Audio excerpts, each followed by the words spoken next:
hari yang lalu saya sudah menyampaikan kepada Bu Sri kalau saya mendapatkan tugas untuk melakukan supervisi di kelas 10. Nah, untuk supervisi akademik ini ada 3 tahapan nih Bu Sri. Tahapan yang akan kita lalui yang pertama ada tahapan pra-observasi, yang kedua observasi, dan yang ketiga pasca observasi. Siang hari ini kita akan melaksanakan tahapan pra-observasi yang kita lakukan ini, di mana harapan kita sama-sama di siang hari ini kita bisa dapat berdiskusi dan bertukar pikiran terkait kesiapan Bu Sri untuk melaksanakan supervisi. Dan juga agar pelaksanaan supervisi Bu Sri nantinya dalam akademik, pengetahuan, serta pengalaman Bu Sri dalam proses pembelajaran. Untuk membuka percakapan kita nih pada siang hari ini, kalau boleh saya tahu apa harapan Bu Sri untuk pertemuan kita hari ini? Sebelumnya saya senang sekali pada Ibu Rahmi saya bisa bekerja sama dengan Ibu. Saya juga senang disupervisi oleh Ibu yang untuk meningkatkan kompetensi saya sebagaimana proses pembelajaran saya di kelas. Saya juga ingin berdiskusi sama Ibu mengenai rencana pelaksanaan pembelajaran saya yang akan saya lakukan dulu. Baik. Tujuan kita siang hari ini untuk berdiskusi terkait kesiapan Bu Sri dalam pelaksanaan supervisi nantinya. Kalau boleh saya tahu nih, nanti Bu Sri akan menyampaikan materi tentang apa ya? Saya akan mengajarkan materi tentang bagian-bagian tumbuhan dan terkait dengan materi bagian-bagian tumbuhan dan fungsinya, tentulah ada tujuan pembelajaran yang akan dicapai oleh peserta didik. Kira-kira apa yang menjadi tujuan pembelajaran nantinya, Ibu? Nanti siswa saya akan berikan kegiatan seperti memperhatikan bagian tumbuhan secara visual dan juga audiovisual. Mereka akan mengamati bagian tumbuhan secara langsung dan mereka juga akan melakukan suatu pengamatan. Dari pengamatan itu, saya berharap siswa dapat menjawab pertanyaan-pertanyaan mengenai bagian-bagian tumbuhan dan fungsinya. Oke, luar biasa sekali Bu Sri. Nanti tujuan pembelajaran ini apa area yang ingin dikembangkan oleh Ibu? Iya, seperti tadi kan tujuannya pembelajaran yang pertama itu kan membaca, Bu. Tujuan saya pertama membaca. Nah, di sini saya ingin meningkatkan literasi siswa saya. Jadi dengan membaca mereka mampu memahami bacaan. Nanti mereka juga akan mencatat informasi yang baru mengenai materi ini. Nah, ini juga meningkatkan literasi mereka dalam membaca, Bu. Terus kedua, dalam tujuan ini mereka juga bisa berdiskusi, berkolaborasi dengan teman-teman sebagaimana pertanyaan dari diskusi kelompoknya. Jadi ada kerjasama yang baik antara teman-temannya. Oke, jadi area yang Ibu kembangkan itu yang pertama itu meningkatkan literasi siswa, dan yang kedua supaya anak itu bisa berkolaborasi dan saling berdiskusi antara satu dengan yang lainnya. Dengan begitu mereka belajar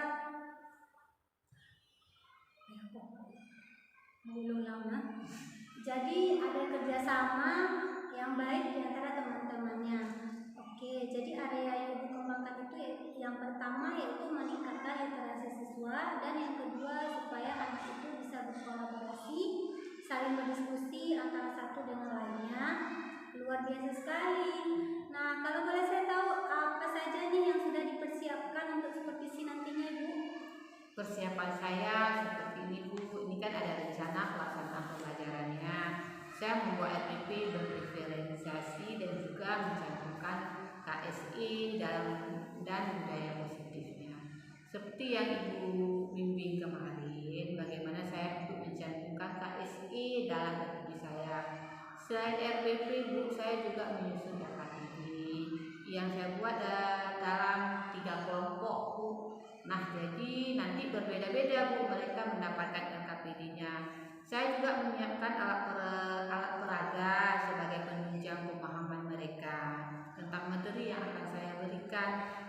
juga mempersiapkan asesmen penilaiannya. Nah, bentuk asesmennya ada 4 kelompok yang akan saya gunakan untuk menilai mereka pada saat nanti belajar. Alhamdulillah. Kalau boleh tahu strategi apa yang Ibu gunakan di dalam RPP untuk pembelajaran? Saya akan melakukan strategi. Kita akan belajar tentang bagian-bagian tumbuhan dan fungsinya. Jadi strateginya, Bu, saya mencoba untuk berdiferensiasi karena berdasarkan asesmen awal yang saya lakukan ternyata siswa ini gaya belajarnya berbeda-beda. Ada 3 kelompok. Jadi siswa yang minatnya auditori, visual dan kinestik. Ada 3, bukan? Nah, untuk ketiga kelompok ini saya memberikan bentuk pembelajaran yang berbeda-beda juga. Misalnya secara visual mereka belajar membaca, berinteraksi, mengamati lewat gambar. Setelah itu kelompok auditori saya memberikan video pelajaran, jadi mereka bisa menonton. Jadi mereka mengamati tumbuhan dan fungsinya itu dapat membantu pemahaman mereka dari video pembelajaran yang mereka tonton. Sedangkan di kelompok kinestetik, mereka kinestetik karena mereka aktif yang luar biasa, jadi mereka akan mengamati langsung bagian-bagian tumbuhan dan fungsinya langsung. Baik, jadi Ibu sudah menggunakan pembelajaran terdiferensiasi dengan gaya belajar siswa yang berbeda-beda. Luar biasa sekali. Rasanya saya sudah tidak sabar ingin melihat pembelajaran Ibu Sri. Setelah saya mendengar persiapan dari Ibu Sri, strategi yang Ibu Sri sampaikan sampai alat peraga untuk pembelajaran terdiferensiasi ini, kapan Ibu akan melaksanakan proses pembelajaran tersebut? Dari rencana pembelajaran yang sudah saya buat ini, mungkin hari Selasa besok saya akan melakukan pembelajaran tersebut. Nah, jadi besok pada hari Senin saya akan datang ke kelas Ibu Sri untuk melakukan diskusi kelas. Saya akan melihat hal-hal apa saja yang terjadi di dalam kelas Ibu. Kemudian setelah Ibu melakukan kegiatan pembelajaran, kita akan melakukan percakapan kembali, yaitu pasca observasi yang nantinya akan didampingi oleh Ibu pengajar praktik saya, Ibu Yanti Fajri. Sebelum kita akhiri, kira-kira apa yang Ibu dapatkan dari hasil percakapan kita kali ini? Saya mendapatkan dari percakapan kita kali ini, saya mendapatkan gambaran untuk pembelajaran saya besok seperti model, strategi pembelajarannya, dan juga media pembelajaran yang akan saya lakukan untuk pembelajaran besok. Baik Ibu, terima kasih atas waktunya dan sudah bersedia untuk berbincang-bincang dengan saya di ruang observasi ini. Sampai bertemu di kegiatan observasi kelas besok. Assalamualaikum warahmatullahi wabarakatuh. Assalamualaikum warahmatullahi wabarakatuh.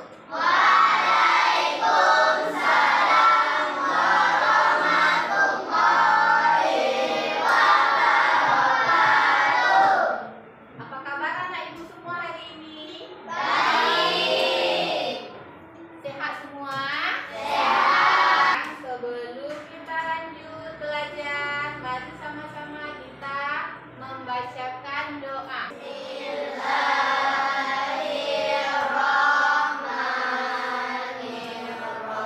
Siapa yang akan datang? Rizky. Nah, hari ini kita akan belajar tentang bagian tumbuhan dan fungsinya. Kalau hari ini kita belajar tentang bagian tumbuhan dan fungsinya. Apa saja bagian-bagian dari tumbuhan? Di sekolah kita banyak tumbuhan. Nah, di lingkungan sekolah kita banyak kan tumbuhan? Nah, kan banyak hijau-hijau itu tumbuhannya. Apakah tumbuhan itu ada fungsinya? Ada. Untuk manusia ada fungsinya? Ada.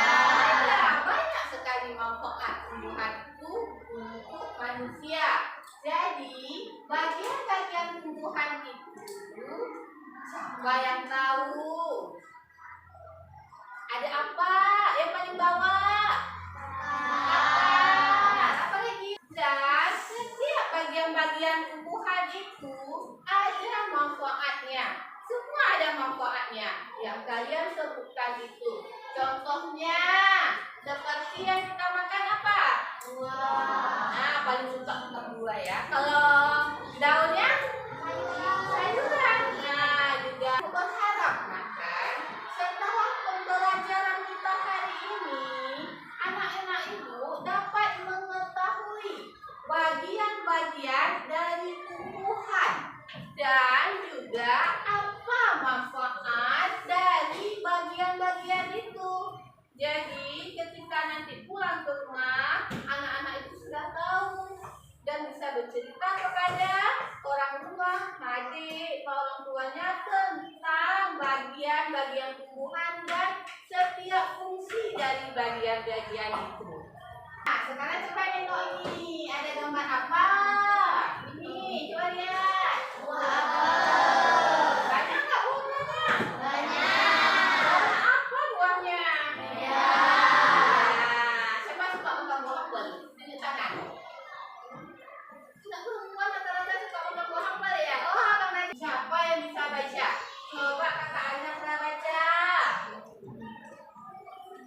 Tumbuhan adalah salah satu makhluk hidup yang mampu menghasilkan makanannya sendiri dan menjadi sumber makanan bagi makhluk hidup yang lain. Nah, jadi tumbuhan itu adalah salah satu makhluk hidup. Jadi kan sudah dijelaskan kan tentang ada 3 macam makhluk hidup.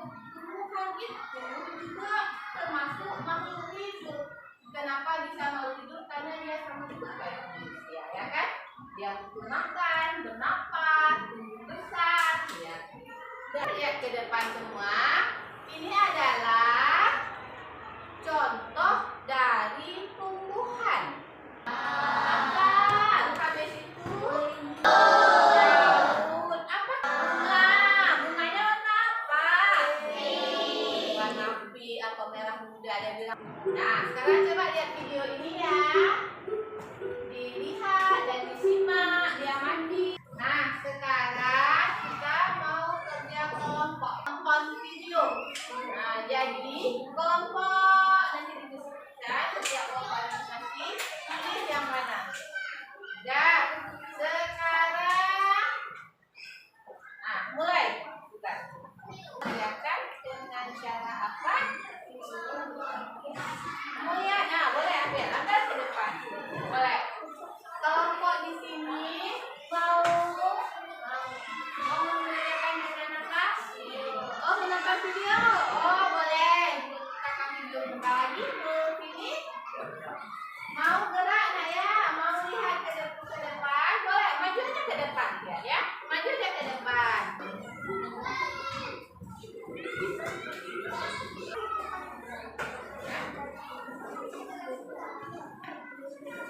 Nah, kalau lain, coba dengarkan apa hasil kerja kelompok TV 1 jam. Mulai. Assalamualaikum. Assalamualaikum warahmatullahi wabarakatuh.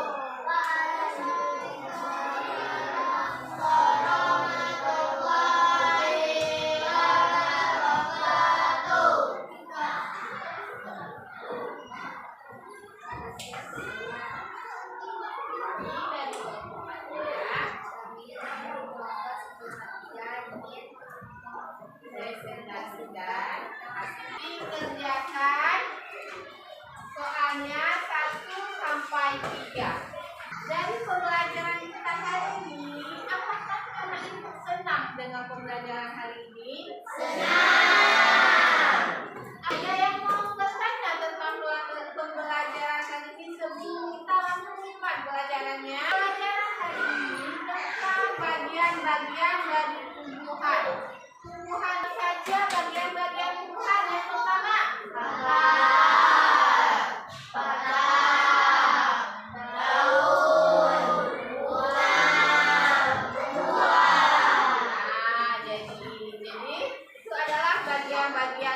tumbuhan dari tumbuhan yang salah satu makhluk hidup dari yang siapa diciptakannya? Siapa yang menciptakan tumbuhan makhluk hidup? Allah lah yang menciptakan tumbuhan, manusia, dan hewan. Nah ya, sekian pembelajaran kita hari ini. Ibu akhiri. Assalamualaikum warahmatullahi wabarakatuh.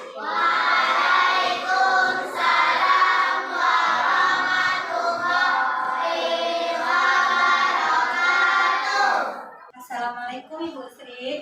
Waalaikumsalam. Apa kabar? Alhamdulillah. Baik, dalam percakapan pasca observasi ini saya akan memberikan beberapa pertanyaan kepada Ibu Sri terkait dengan jalannya observasi atau pembelajaran yang sudah Ibu lakukan di dalam kelas. Kegiatan ini bertujuan untuk mengevaluasi sejauh mana proses pembelajaran yang sudah Ibu lakukan. Untuk pertanyaan pertama, bagaimana perasaan Ibu terkait dengan jalannya kegiatan observasi kelas yang sudah berlangsung? Iya Bu, perasaan saya mungkin seperti itu karena ini yang pertama di observasi sama Ibu kami. Ya Bu, perasaan saya senang. Saya memang belum terbiasa di supervisi seperti ini, seperti kemarin. Alhamdulillah observasinya berjalan baik, tidak ada kendala. Perasaan mungkin agak tegang, tapi alhamdulillah sudah berjalan dengan baik. Alhamdulillah sudah berjalan dengan baik. Jadi bisa Ibu ceritakan kembali area yang dikembangkan di dalam kelas, kemudian langkah-langkah pembelajaran apa yang sudah Ibu lakukan di dalam proses pembelajaran. Baik Bu, di area yang saya kembangkan, yang pertama yang paling utama literasi dan kolaborasi dengan sesama siswa di dalam kelompoknya masing-masing. Langkah yang pertama, saya memilih membuat RPP. Saya memilih RPP yang berdiferensiasi dan terintegrasi dengan KSE. Kemudian saya membagi kelas ke dalam beberapa kelompok kecil dengan alasan gaya belajar mereka yang berbeda-beda. Baik, jadi area pengembangannya ada pada kegiatan literasi dan kolaborasi peserta didik ya Ibu. Nah, menurut Ibu sejauh mana area pengembangan yang sudah Ibu sampaikan tadi sudah berhasil dilaksanakan sesuai harapan Ibu atau tidak? Menurut saya alhamdulillah berjalan dengan baik Bu. Namun sedikitnya ada sedikit kendala-kendala sedikit ya biasa Bu. Alhamdulillah berarti sudah berjalan dengan baik walaupun masih ada kendala ataupun kekurangan. Nah, menurut Ibu kendala apa saja yang Ibu hadapi dalam proses pembelajaran? Kendala yang saya hadapi yang pertama, anak-anak kurang aktif dalam pembelajaran kelompoknya dan juga sulitnya memanage manajemen waktunya. Mengapa hal itu bisa terjadi? Anak kurang aktif, alasannya saya tanyakan kepada anak-anak tersebut, rupanya mereka belum sarapan pagi, jadi mereka mungkin perutnya terasa lapar, jadi kurang bersemangat. Terus ada juga kendalanya dalam membagi waktu, manajemen waktu. Itu agak sulit bagi saya karena mau waktu masuk waktu istirahat tapi pembelajaran belum selesai. Dengan adanya kendala-kendala tersebut, solusi apa yang tepat menurut Ibu Sri? Mengenai sarapan, saya sudah mendekati beberapa anak tersebut. Saya menjelaskan pentingnya sarapan untuk siswa di pagi hari. Jadi sarankan sebelum pergi sekolah atau berangkat sekolah mereka sarapan dulu, dan untuk memanajemen waktunya saya mengingatkan pada siswa besok untuk sarapan sebelum berangkat sekolah agar mereka lebih konsentrasi dan belajar. Nah, untuk manajemen waktu ini mungkin saya menentukan durasi pada setiap kegiatan disepakati bersama dan siswa agar lebih efektif dalam manajemen waktu. Baik, jadi Ibu akan mengingatkan kembali kepada murid untuk pentingnya sarapan sebelum berangkat ke sekolah dan menyepakati durasi waktu dalam pengerjaan tugas bersama murid-murid. Baik, semoga dapat terrealisasi dan dapat melaksanakan pembelajaran yang lebih baik lagi sesuai dengan apa yang Ibu harapkan. Kalau boleh saya tahu, kapan Ibu akan melakukan rencana yang tadi Ibu sampaikan? Nah, ya Bu Tami, lebih cepat tentunya kan lebih baik. Insya Allah besok akhir pembelajaran saya akan menyampaikan dan mengingatkan kembali akan pentingnya sarapan setiap hari dan juga berupaya memanajemen waktu dengan baik. Baik Ibu, nah terima kasih atas jawaban-jawabannya. Semoga semua rencana Ibu dapat terrealisasi dengan baik dan sesuai harapan. Baik, lebih dan kurang saya mengucapkan mohon maaf. Assalamualaikum warahmatullahi wabarakatuh.